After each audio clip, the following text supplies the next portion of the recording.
For the It is titled Why Native Plants. For the first several decades, for the last several decades, global bird and insect populations have plummeted.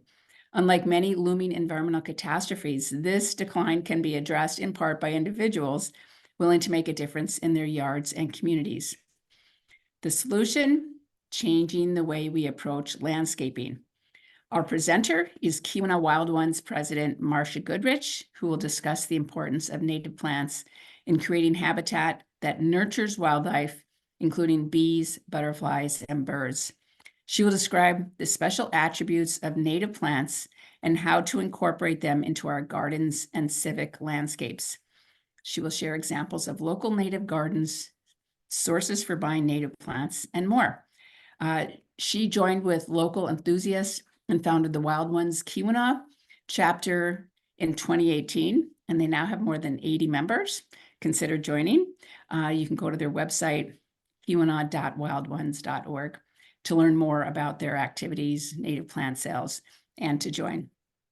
So thanks so much, Marcia, for being here this morning. We're really looking forward to hearing what you have to say, because we can both apply it in our own lawns, gardens, and then also at our new building, 604 Bridge Street. We are looking at a landscape plan there as well. So we're really going to find your information very useful. So go ahead, Marcia. We're looking forward to it. Okay, well, thank you all very much for having me.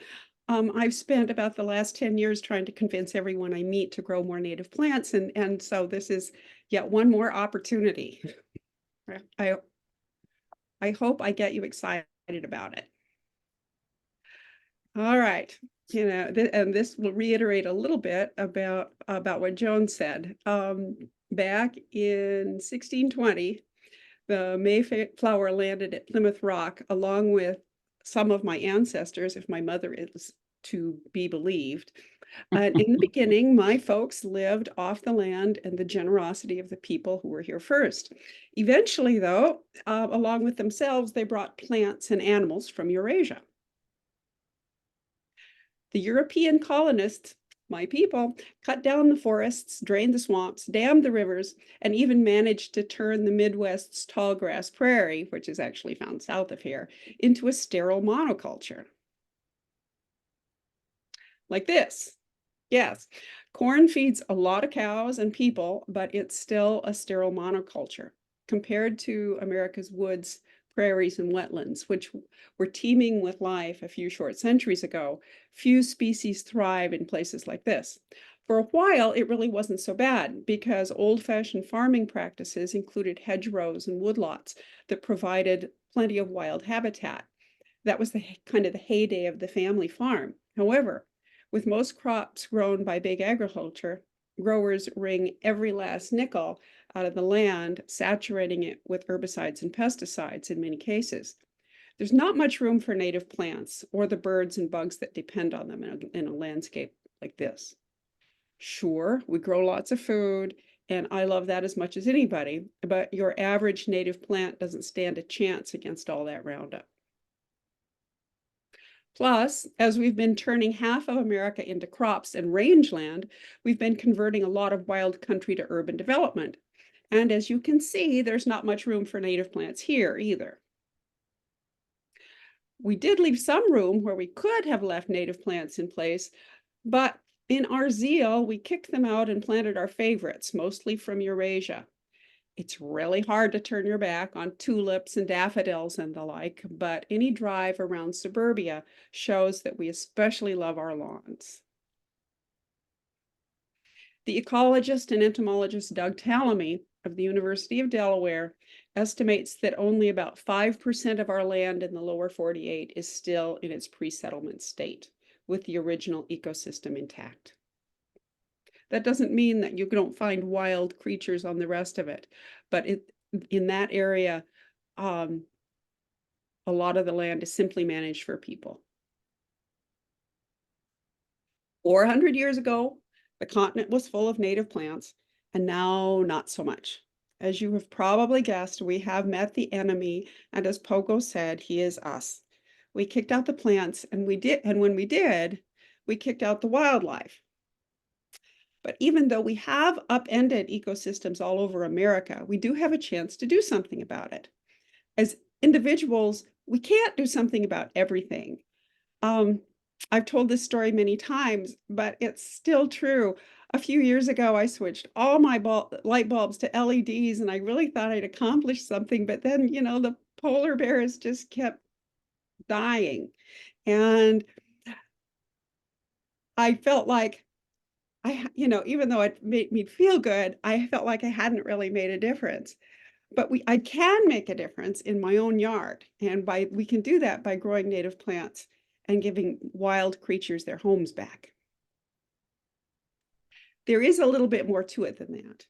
What makes native plants so special for wildlife? Can't wildlife just adapt to crops and lawn and bishop's weed? Well, some of them do. But the short answer for most species is no. All over the world, native plant species evolved on their particular spot on Earth with its particular soil, water, and temperature conditions. They co-evolved with the wildlife that shared that space, and together they wove a complex tapestry of life, and native plants are its foundation. You can't just swap out plants from one continent to another and expect most wildlife to automatically adjust. That's like expecting humans to survive on buffalo grass instead of bread and peanut butter sandwiches. And this is exactly what's happening. You can see the results of it in scientific journals. Insect populations all over the world are collapsing, as many of you know, and with them the birds that rely on them, not only to feed themselves, but also their young. Of course, there's more than one reason for the decline, obviously. A couple of big bad boys are climate change and pesticides and pollution. But a huge problem is habitat loss, that big chunk of America that's not wild anymore, where the original inhabitants just can't make a go of it. Multiple studies tell the same stories that many of us know already, and I'm sure you've heard this tale. My dad used to have to clean his windshield after we went on a Sunday drive when I was a kid. In fact, he used to have to clean it numerous times, and that just doesn't happen anymore. It's the clean windshield syndrome. So why should we care? Well, more specifically, why should a hedge fund manager or an oil company executive care about bugs in nature as opposed to stock options and money? A lot of us would just care because we think it's the right thing. But is there a practical reason to save the world? Because, as Dave Goulson wrote, it's not just about the bugs. The decline of insects threatens human well-being, for we need insects to pollinate our crops, recycle dung, leaves, and corpses, keep the soil healthy, control pests, and much more. Many larger animals, such as birds, fish, and frogs, rely on insects for food. And as insects are becoming more scarce, our world will slowly grind to a halt. As Rachel Carson said, man is a part of nature, and his war against nature is inevitably a war against himself. And what we're doing right now isn't enough to stop this looming apocalypse. As Tellamy writes, unless we modify the places we live, work, and play to meet not only our own needs, but the needs of other species as well, nearly all species of wildlife native to the United States will disappear forever. This really is not speculation. Our preserves and national parks are not adequate to prevent the predicted loss of species, and we have run out of the space required to make them big enough. For conservationists, and indeed for anyone who celebrates life on Earth, this is perhaps the direst possible consequence of the human enterprise. The good news, however, is that nature is resilient. We can't bring back the passenger pigeon or the Xerxes blue butterfly to the hills of San Francisco, but we can sure try to save the monarch and the rusty patch bumblebee. In the meantime, we will reap environmental benefits and restore our relationship with the natural world. And we can do all that simply by planting native plants in our own yards. Actually, putting in native plants to save the world is the easy part. I bet almost everybody here likes plants. And if you are a gardener, there's nothing that's much more fun than exploring a new palette of plants. It's the rest of the ecosystem you might have second thoughts about inviting into your yard.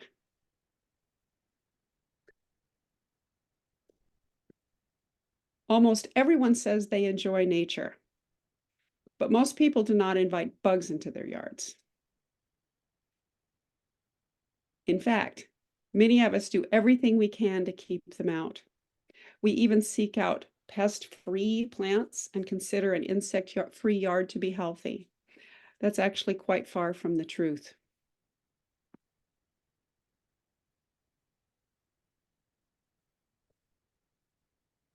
And here's why.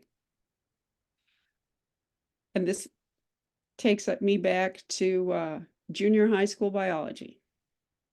Through photosynthesis, plants capture the sun's energy, and more than any other type of organism, insects transfer plant energy to themselves, and then by being eaten, to other animals. So they're an essential link in a healthy ecosystem.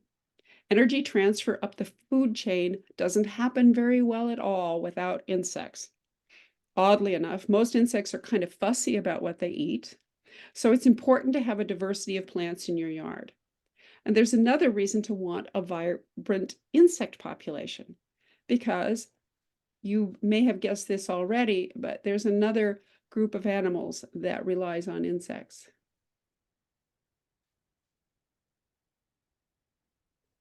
Birds.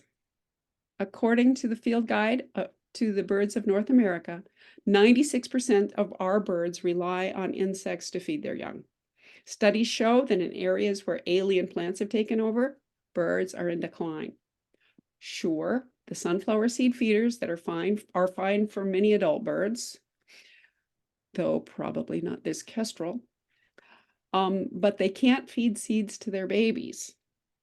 And for that, birds need insects. And more specifically, what they really need is caterpillars. In landscapes dominated by alien plants, there's not much food for caterpillars. And sadly, without caterpillars, especially moth caterpillars, you don't have baby birds. The naturalist Jim McCormick calls them nature's hot dog, soft, squishy packages of fat and protein that are really easy to stuff down the gaping gullets of baby birds. And baby birds have really big appetites. Researchers found that Carolina chickadee parents out east gather up to 9,000 caterpillars to raise a nest of babies. And yards without native plants have fewer chickadees that raise smaller families, and that they don't even raise enough babies to maintain the population. But wait, there are even more reasons to want bugs. Yes, you can harness the power of insects to remove pests from your vegetable garden. Lots of flies, wasps, beetles, and other creatures survive by eating garden pests like slugs and cabbage worms. And you can attract these friendly predators, especially the native wasps, which happen to be my favorite, just by growing native plants.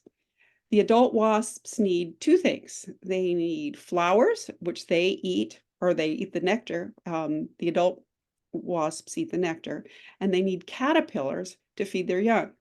So the best place in the world for those native wasps is a vegetable garden that attracts pests that they consider to be food, surrounded by native plants, which yield nectar. After you install your native garden, it may take a season or two for your insect allies to figure it out, but be patient. By the way, not everybody knows this, but unlike non-native yellow jackets, native wasps are very gentle by and large and are very unlikely to sting you. It has never happened to me. And I spend a lot of time in their company. Native plants will also bring in a lot more of those little critters we all love, the pollinators. And you need pollinators for the best yields on a number of vegetable species. Bumblebees are famous for their ability to pollinate your tomatoes, And also native pollinators are locked in a dance of life with flowering native plants. They often depend on native pollinators, usually bees, but also moths, bats, flies, and other species, in order to set seed and reproduce. And in turn, the pollinators can't survive on just the tomatoes and squash that we put in our yard. So if you want lots of tomatoes, having more pollinators is another benefit of putting in a native plant garden nearby. Okay, well, we talked about this a little bit earlier, but you can't talk about it too much, I guess. There's the manicured lawn, which is kind of like the anti-native plant landscape. We didn't really used to have lawns, but ever since industry got a taste of the profit potential and launched what we kind of like to call the landscaping industrial complex, we Americans have become obsessed with having the perfect lawn. In our culture, an ideal lawn is an important status symbol. It's an emblem of good citizenship. It puts you in good stead with your neighbors. And lawns are now America's fourth largest crop. And this is an old statistic, so I hate to say it, but it's probably conservative at 40 million acres.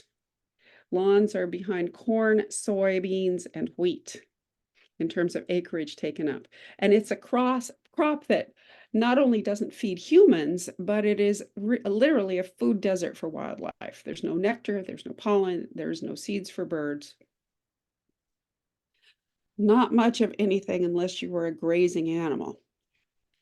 There are additional costs to this obsession. Turf grass sucks up a lot of water. 1/3 of all residential water use in the United States is devoted to irrigation, primarily lawns. In some places where it's hot and dry, over 50%. Plus, Americans buy 70 million pounds of chemical fertilizer each year to keep their lawns lush. And we use up to 10 times more chemical pesticides per acre on our lawns than farmers use on their crops. And many of these chemicals are harmful to kids and pets. On the other hand, here's what native plants bring to the party. This sketch shows the root system of native plants compared to turf grass on the right. Much of the native's growth is below ground, as you can see. Some native species' roots can reach down 50 feet deep, such as this prairie dock, which is native south of here. And compare that with the 2 inches for turf grass. Oops, excuse me. Okay. Because native plants have such an extensive root system, they're less affected by drought. And that's a big reason why native plants are so much more sustainable in comparison to their non-native counterparts. You don't have to water them once they're established, I mean, except in extreme conditions. Now, lawns were bred to satisfy human fashion, while native plants evolved by themselves to take care of themselves, and we just reap the benefits. Okay, well, we've talked about the benefits of native plants to the ecosystem, and let's see what they do for us in our community in the near term. So I said they're the anti-lawn. They don't require regular watering to survive. They don't use pesticides or fertilizer. And in fact, fertilizer doesn't help them, but actually encourages weed growth. So please don't talk about enriching your soil before you put in native plants. Just plant the plants that are happy in that soil. Natural landscapes are less expensive in the long run because they don't require watering or chemicals. And instead of causing water pollution with lawn chemical runoffs, native plants actually reduce pollution in the watershed by increasing water filtration back into the earth rather than letting stormwater run off your property. They're huge sponges during a heavy rain. And you can see it happening in real life if you ever happen to be around a native garden during a rainstorm. It's phenomenal. You can prevent even more runoff by building rain gardens, which channel runoff into depressions, and then the roots from the plants carry it deep into the earth. Personally, I think every city manager should be giving gold stars to those of us who grow native plants, because we are doing our part to prevent some of their biggest headaches, including runoff and floods. Native plants trap carbon in their roots, so they can play a role in remediating climate change. And these deep root systems obviously hold soil together, thus preventing erosion. And most important for us gardeners, native plants are really pretty. We're talking about gardens after all. You're not just planting something to be a good person. You should enjoy it. Nobody wants an ugly garden. And what you're looking at here are prairie blazing star and wild bergamot and black-eyed Susans, all of which grow around here. Okay, let's take a quick detour and talk about the definition of what a native plant is. Generally, we think plants are native to North America if they were here before European colonization. Some gardeners only grow plants native to their county, and others are happy to grow plants that are native to, say, the entire Midwest or North America. It's your garden, it's your call. The way I look at it is as if the birds and the bees know that plant and make good use of it, then you're doing your job. A great way to find out if plants are native to your area is to consult the BONAP maps. The Biota of North America program, or BONAP, has developed range maps for just about any plant you'd care to grow. The two biggest Midwestern native plant nurseries, which I patronize and a lot of people I know do, are Prairie Nursery and Prairie Moon, and they include these maps with in their online catalogs. So when you're shopping or doing research, it's easy to check them and see if a plant you like is native to the UP or Houghton County or state. Another good reference for choosing plants native to your area is pollinator.org. It's the website of the Pollinator Partnership, and they provide planting guides for your region based on your zip code. And we happen to be in the Laurentian Mixed Forest region. Another good reference is the MSU Extension. They have 3 excellent native plant lists for the state, one for the UP, one for Southern Michigan, and one for Northern Michigan. And that's a nice, great starting place if you're wondering what would grow well here. Plus, it has lots of other great information on gardening with natives. It's definitely worth checking out. Okay. Let's move on. You might still have some reservations about growing native plants, though I can't imagine that you would. But let's see if I can dispel them. Native yards are weedy. Native plants are aggressive. Well, native yards do not have to look weedy. It's possible to grow a native garden that looks very traditional. Certainly you can grow, you can create a wild meadow in your yard that some people will think is beautiful and some people think is ratty, but you don't have to go that route. There's lots of well-behaved native plants that you can create a design around that will be just gorgeous. Native plants are aggressive. Well, common milkweed is aggressive, and I wouldn't plant that in a tended flower bed, but a lot of conventional plants are aggressive. And if you can find anything that's worse than creeping bellflower among the native plants, I'd sure like to see it.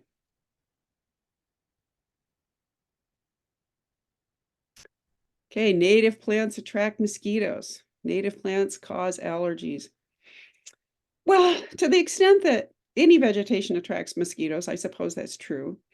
But one really cool thing about native plants is that they also attract the predators of mosquitoes, like dragonflies. The thing that really attracts mosquitoes is standing water. And that's pretty easy to manage, either by keeping your standing water empty or by adding stuff like mosquito dunk, which is a BT that is designed to only eat mosquitoes, a type of bacteria that does a really great job. So I have never noticed there being more mosquitoes in my yard than anyone else, and I have lots of native plants. Native plants cause allergies. When people say this, they're usually thinking about goldenrod. And we've worked hard to get the message out on this, so you've probably heard it. Chances are that if you have allergies around goldenrod, you are probably reacting to ragweed, which is like the worst cause of hay fever in the world, I think. It just has the luck to be a rather nondescript plant. So people look and they see the goldenrod and they think, oh, that's giving me an allergy, but really it's that subtle little ragweed that's doing all the damage. Okay, so maybe after all this proselytizing, you would like to try doing some native gardening yourself. There's more than one way to go native, like I said earlier. One thing is for sure, though, transitioning from non-native plants to a native landscape brings you to consider plants not just as ornaments, but also as part of a living landscape that includes birds and other creatures, like this little cicada that I found on a blue vervain I happen to have growing in the yard. As you proceed, it's not a bad idea to consider the neighborhood.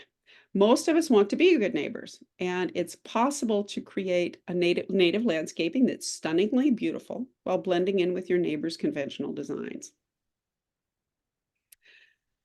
Simply, probably most easily, you can start just adding pretty native plants to your existing flower beds. You don't have to rip out any landscaping. You just start putting in some well-behaved, gorgeous natives next to your peonies and your iris. You can make an island bed of native plants in your yard. Even a tiny little mini meadow will attract wildlife. Or you can take the next step up and use a formal landscape design, but only use native plants. No one will know the difference except for you and the wildlife. And maybe your conventional gardening neighbors who come over and say, wow, what is that cool plant? I've never seen that before. Another thing you can do is just sort of widen the existing borders of your flower bed and just plant them exclusively to natives. One thing you should do, though, if you really want to benefit wildlife, is shoot for growing about 70% native plants in your yard. Doesn't mean that growing less of that will not make a difference, because it will, but once you get to about 70% native, you really start seeing a huge difference in the amount of wildlife. At least that is what the research says. Okay. When you're at it, you can actually choose species that are beneficial to certain bugs that you might particularly want. On the left is a red milkweed, also known as rose milkweed or swamp milkweed, that is a really great host plant for monarch butterflies and also provides a really good nectar source. And on the right is Culver's root, which is really great for bumblebees. Bumblebees like lots of things, but as you can see here, this one is especially fond of Culver's root.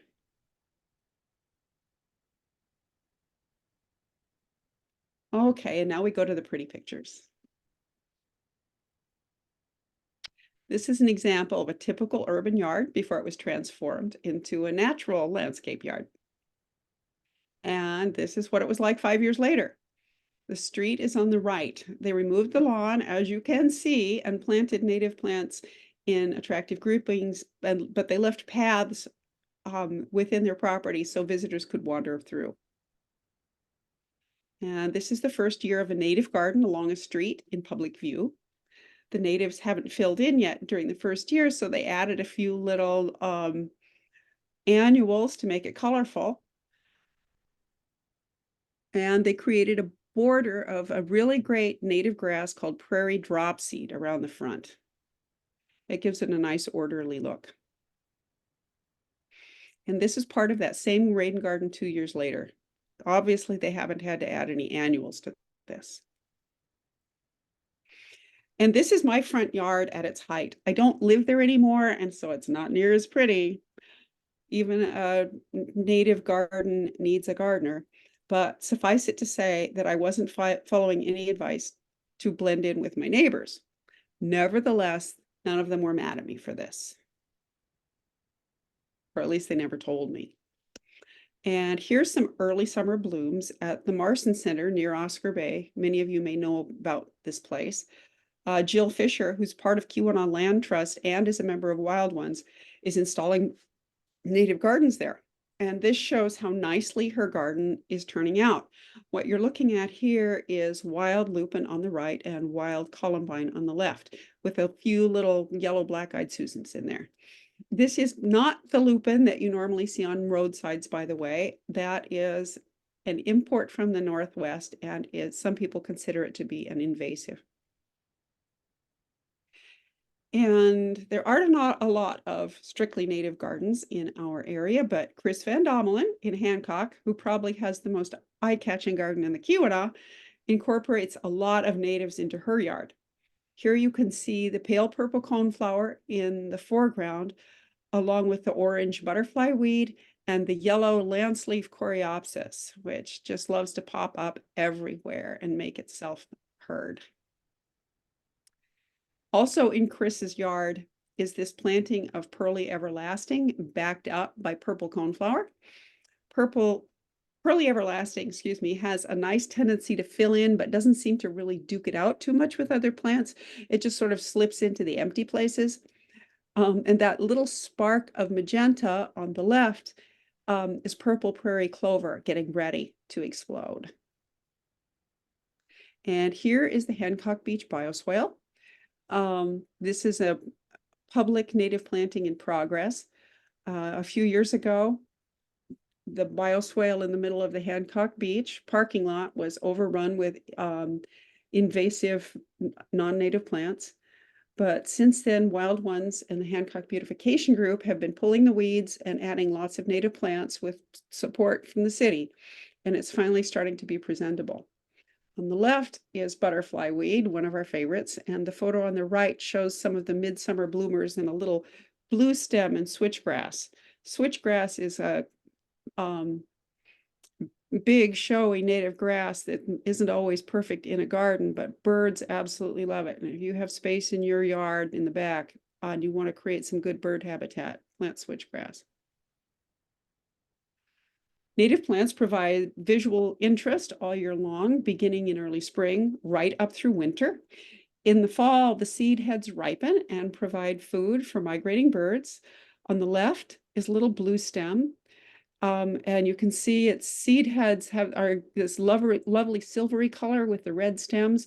And on the right is a serviceberry, also known as Juneberry, and sugar plum, showing off its fall colors. It's a great small tree, large shrub that's native to here. I really love how native landscapes look in winter, especially after the first snow. This is a sweet Joe pieweed from my yard in Hancock. Most people leave their native plants standing all winter, which provides food and shelter for wildlife.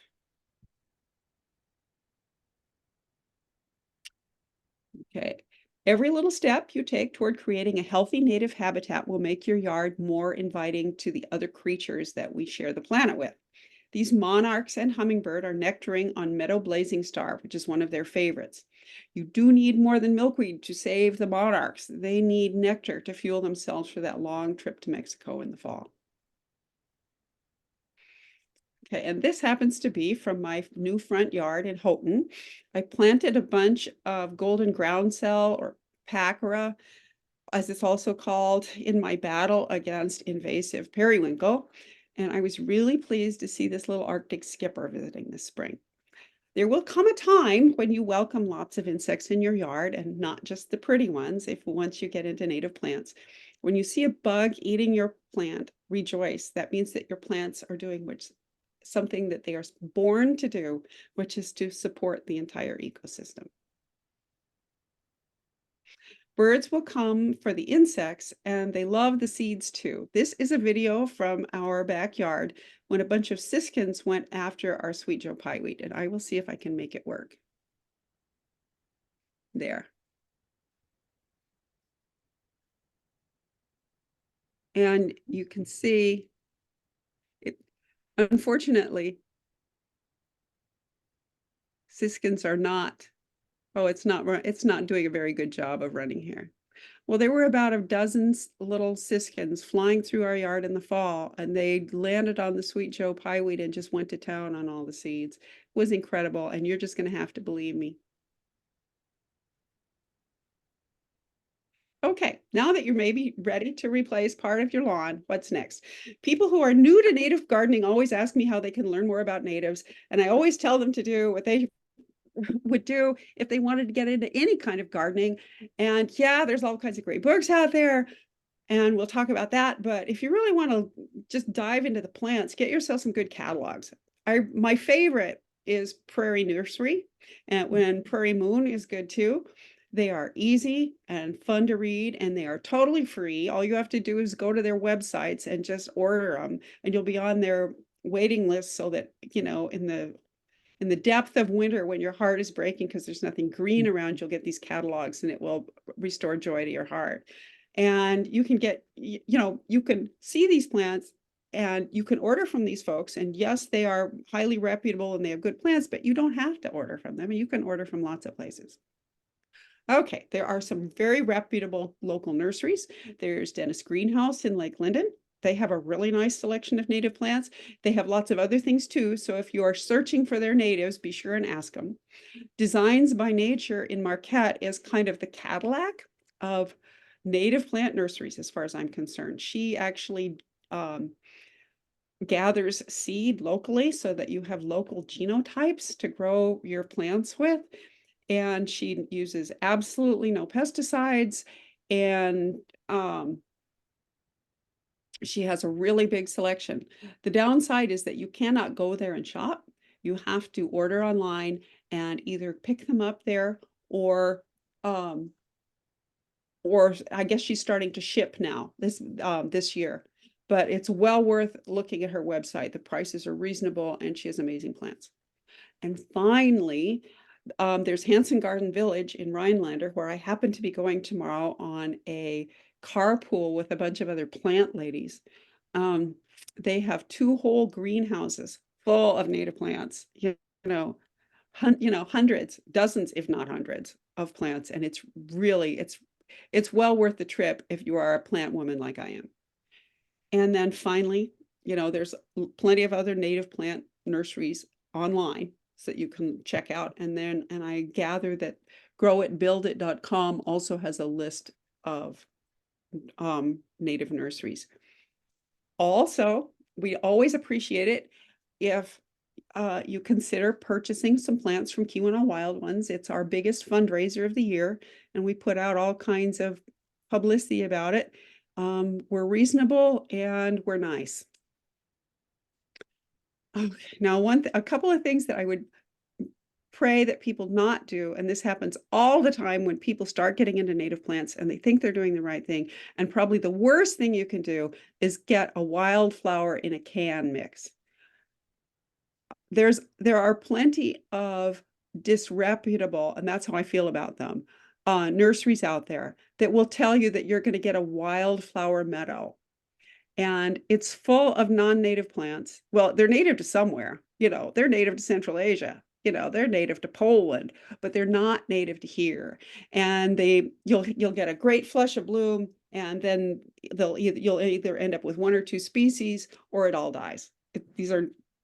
Don't fall for that. Another thing, this should be kind of obvious, but don't just go around digging plants up from the wild. And finally, think twice about cultivars. Cultivars are inbred varieties of native plants that may look, nice. For instance, there is a butterfly weed that's yellow, and there are purple cone flowers that they're double and have these big pom-poms on them. The problem with cultivars is that insects may not be able to use them. Some of them are okay, others definitely aren't. If you must have a cultivar, pick one that looks as close to the species as possible. Don't get anything that looks really fancy and inbred. See, this is what I mean about the overbred. I think that's something like like double scoop cranberry. It's really showy, but pollinators can't use it. All right, and if the first thing new native gardeners want to learn about is plants, the second thing is design. And National Wild Ones Office has commissioned several landscape scale designs that you can access from wildones.org and also from our website. And you can find pre-planned gardens a lot of place. And buy the plants for it. Designs by Nature has has gardens, as you can see up top, and so do Prairie Moon and Prairie Nursery. Just find a garden that fits the area that you want to grow, and all the work is done for you, except for putting it in the ground. And lastly, of course, you might want to learn more about gardening. And here's a couple of good books to start. On the left is Nature's Best Hope by Douglas Tallamy, who I talked about earlier. It's a great book. You know, he's a rare combination of a scientist who knows his stuff, a great writer, and a great communicator. It's definitely worth a read, and I think it's at the Portage Lake District Library for sure. And if you are looking for a book that will give you just a really good step-by-step way to start converting your yard into a native planting, Owen Wormser's Lawns into Meadows is really good, and that's also at the library. Okay, I probably,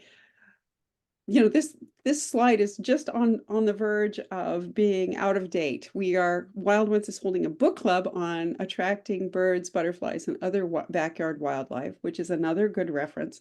And we are having our final meeting on April 17th.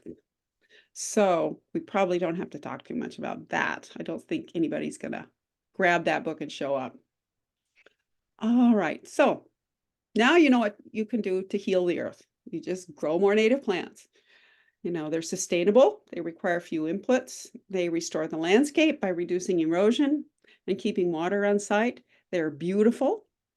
And of course, after 400 years of taking, we are finally starting to give wildlife their homes back by growing native plants.